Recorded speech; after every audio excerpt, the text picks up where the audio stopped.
नमस्कार, मैं नियाज खान और आप देख रहे हैं न्यूज़ एक्सप्रेस। पश्चिम एशिया में संघर्ष लगातार कम हो रहा है। अमेरिका और ईरान के बीच बातचीत जारी है और ये अपने अंतिम पड़ाव पर भी है।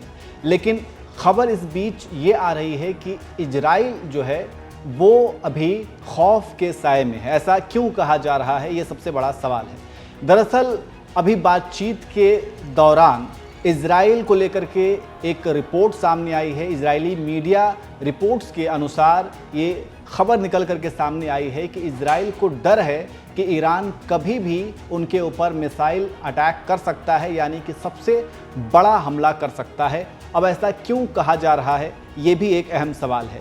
दरअसल अभी ईरान और अमेरिका के बीच बातचीत जारी है। इस बीच इजराइल जो है वो लगातार लेबनान पर अटैक कर रहा है, हिजबुल्लाह के लड़ाकुओं को मार रहा है। लेकिन इसी बीच अब अमेरिका के राष्ट्रपति डोनाल्ड ट्रंप की नेतन्याहू से बातचीत होती है फ़ोन पर। अब इस फ़ोन पर बातचीत को लेकर के ये कहा जा रहा है कि अमेरिकी राष्ट्रपति डोनाल्ड ट्रंप नेतन्याहू को खरी खोटी सुनाए हैं। जी हाँ, उन्होंने यहाँ तक कि कह दिया है कि एहसान फरामोश हो और अगर हम नहीं होते तो अब तक तुम जेल की चक्की पीस रहे होते। इस तरीके की बातें निकल करके सामने आ रही हैं।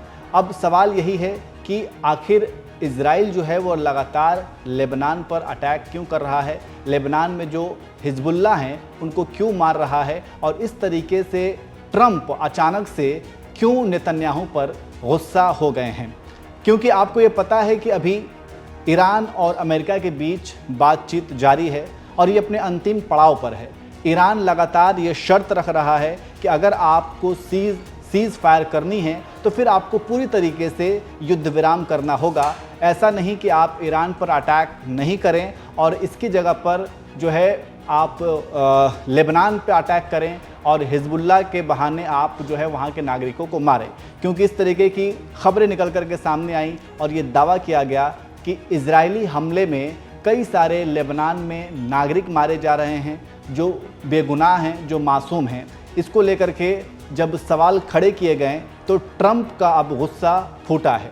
ट्रंप ने सीधे तौर पर नेतन्याहू को फ़ोन लगा करके खरी खोटी सुना दी है और ये कह दिया है कि अगर आप नहीं रुके तो फिर अच्छा नहीं होगा। तो इस तरीके से खबर जो है वो निकल करके सामने आ रही है और अब जो है ट्रंप नेतन्याहू पर गुस्सा हुए हैं। उनका गुस्सा जो है वो नेतन्याहू के ऊपर फूटा है और इसी बीच अब इजराइल भी जो है उसके अंदर डर है और इजरायली मीडिया रिपोर्ट्स के अनुसार ये दावा किया जा रहा है कि ईरान कभी भी इजराइल पर अटैक कर सकता है अगर ये बातचीत जो है अपने अंतिम पड़ाव पर नहीं पहुंचती है, या फिर ये बातचीत में जो सहमति नहीं बनती है तो ईरान कभी भी अटैक कर सकता है।